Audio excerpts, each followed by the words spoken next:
I'm talking a whole bunch of shit that I ain't trying to hear. Get back, motherfucker, you don't know me like. What's going on, everyone? I'm Jaren, and today we are talking about strays, as we follow the story of an abandoned dog that teams up with other strays to get revenge on his former owner. Now, we've had our fair share of kids' movies with talking animals or pets, whether they would be animated or live action. Now, when it came to live action, you would get two particular types of movies. One would be where an actor would be voicing and narrating over the internal thoughts of a pet slash animal, and then you have one where they would render the pet slash animal in CGI, where they would be able to talk through their mouths. Now, when I was younger, I thought it was pretty cute that they were able to, do the whole talk through the mouth thing, but nowadays it just looks ridiculous and intolerable. I mean, unless they were going to do Scooby-Doo 3, then I'm all down for that. This was a surprising exception, this being one of the 3 R-rated raunchy comedies to come out this past summer. I bet you this is going to be the one where kids actually trick their parents into taking them into, and I don't blame them. And leading this furry ensemble with potty mouths, we got Will Ferrell, Jamie Foxx, Isla Fisher, and Randall Park. Will Ferrell plays Reggie, an adorable border terrier who treks the streets for the first time after his abusive owner Doug ditches him far from home.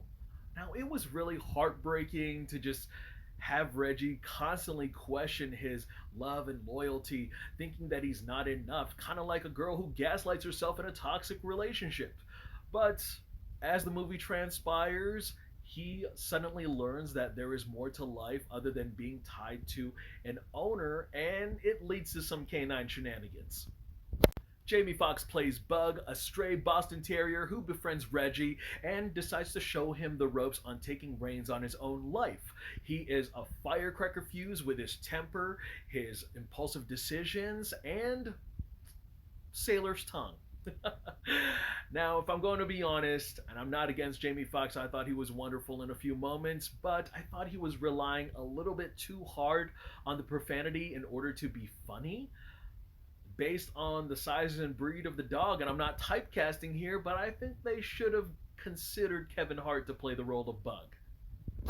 Isla Fisher plays Maggie, and I give her brownie points because she stuck with the Australian accent in order to play an Australian Shepherd. Then we got Randall Park, who plays Hunter, the Great Dane with the cone, and if I'm gonna be honest, I think he had the better comedic timing and material that really tickled my funny bone. And with Reggie and Bug as the more core spotlight focus, I really liked what Maggie and Hunter brought as a group dynamic.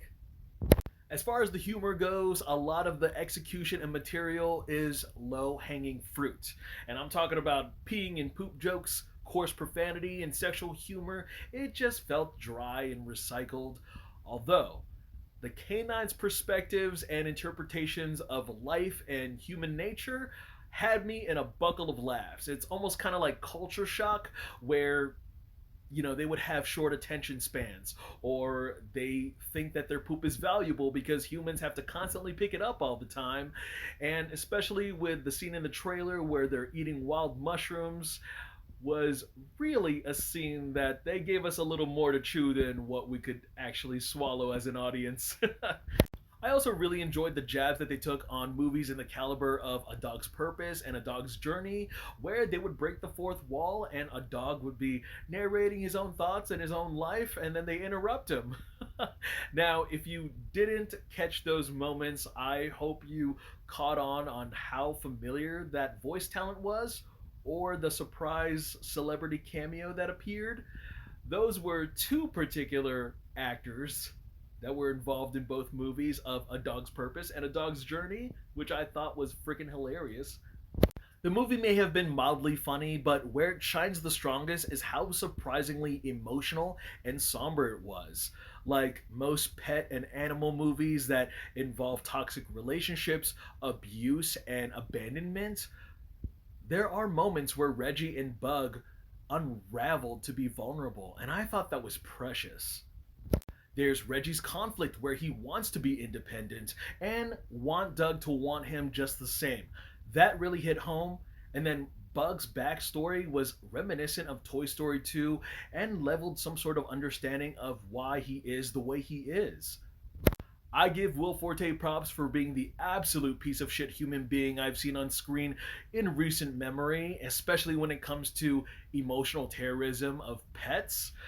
Again, a lot of the vulgar humor may not land with everyone because those moments in particular are mean spirited in the sake of comedy.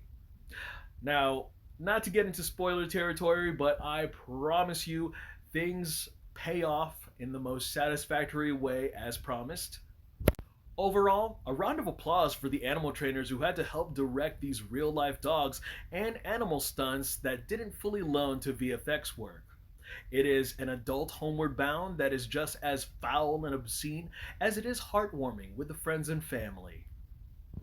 Alright guys, that's all I got to share about that movie. Honestly, you can wait for it on Blu-ray and digital to check it out, or you can go ahead and check it out in theaters if you feel like it. I'm Jaren Banawag. I want to thank you guys so much for checking me out and talking movies with me today. And look forward to more reviews. I got that Equalizer 3 coming at you, baby. And I will see you guys at the movies. Take care. If I can't hear nothing you saying or spitting, so what's up? Don't you see we in the club, man? Shut the fuck up. Geek, geek, whoop, whoop. Why you all in my ear talking a whole bunch of shit that I ain't trying to hear?